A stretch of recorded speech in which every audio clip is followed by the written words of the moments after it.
wasiir ku-xigeenka wasaaradda arrimaha gudaha ee gobolada iyo degmooyinka dalka jamhuuriyadda Soomaaliland ayaa xilkii u kala wareejiyay gudoomiyaha cusub ee loo magacaabay gobolka Daadmareed Axmed Cabdilaahi Diiriye ahaana gudoomiye ku-xigeenkii gobolkan Awdal oo xilka ku wareejinayay gudoomiye ku-xigeenka cusub ee gobolkan Awdal Cabdi Nuur Sugaal waxaana munaasabadaasi ka qayb galay madaxda laamaha dawladda ee heer gobol heer degmo xildhibaano ka tirsan golaha deegaanka degmada Boorama iyo dadweyne aad u tiro badan waxgarad iyo cuqal waxaana munaasabadaasi ay u dhacday jawi aad u wanaagsan iyagoo xilka ay halkaasi kula kala wareegayeen gudoomiye ku-xigeenkii hore ee gobolka Awdal iyo gudoomiye ku-xigeenka cusub ee gobolkan Awdal wasiir ku-xigeenka wasaaradda arrimaha gudaha ee gobolada iyo degmooyinka oo xilka u kala wareejinayay mas'uuliyiintaasi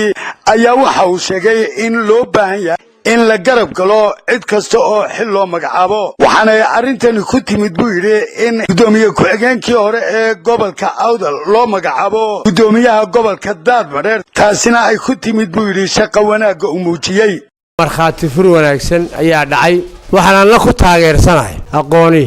inta nin walba yaqaan uu dadka warramayaan labada ninba waxba ka aqaano labaduba ninba inay yihiin laba nin oo doorashadii madaxweynuhu doortay uu la helay halkii ugu wanaagsanayd waxaan ugu mahadnaqaynaa madaxweynaha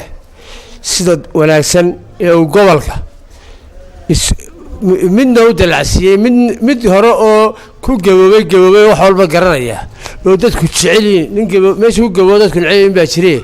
wasiir dawlaha wasaaradda deegaanka iyo horumarinta miyiga jamhuuriyadda Soomaaliland Cabdilaahi Abdalla aw aadan iyo wasiir ku-xigeenka wasaaradda dhalinyarada iyo ciyaaraha ee Soomaaliland Cabdirashiid Ismaaciil Kaahin iyagoo ka hadlayay kale mas'uuliyada qofku hadduu mas'uuliyad qabto icdil walow kaana qurba inaad cadaalad ku shaqeyso tala saddexaad waa inaad noqotaa qof maalintiina ummadda u shaqeeya habeenkiina ilaahay u shaqeeya tul laga naxam maahine waxa weeye labadaba horta waxaan uga mahad celinaynaa madaxweynaha jamhuuriyadda Soomaaliland mudane Axmed Maxamed Maxamuud Siilaanyo oo dalacsiiyay gudoomiye ku-xigeenkii hore sidoo kale maayirka degmada Boorama Maxamed Xuseen Maydane wasnaha dawladnimo aad baan ugu soo dhaweynaynaa uguna hambalyeeynaa waan u duceynaynaa inagoo aakhirkii ayaguna halkaas ka hadlay isuduwaha wasaaradda caafimaadka gobolka Awdal isuduwaha wasaaradda shaqada iyo arrimaha bulshada ee gobolkan Awdal waxaan runtii ilaahay uga baryaynaa xilka maanta uu la wareegayo in anagu marxaatiga ka nahay inuu ilaahay u fududeeyo waxaan ku hambalyeeynaa xilka labaad ee loo dhiibay iyo dalcada uu gaaray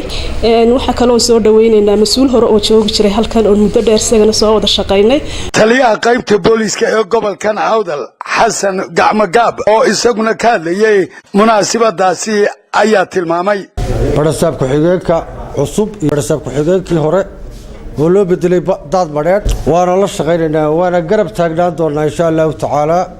ayaguna hadalka iska daba qaatay cuqaal kala duwan barasab waxa laga dhigo gobolka Daadmareed loo bedelo aad iyo aad baan u hambalyeynaya cidii ka qayb qaadatay iyo madaxweyne ku-xigeenka iyo mas'uuliyiintii qaranka ku gartay in halkani kaamaasan weyd waad ku mahadsantihiin gudoomiye ku-xigeenka cusub ee xilka lagu wareejinayay siina sugotiyay gudoomiye ku-xigeenkii hore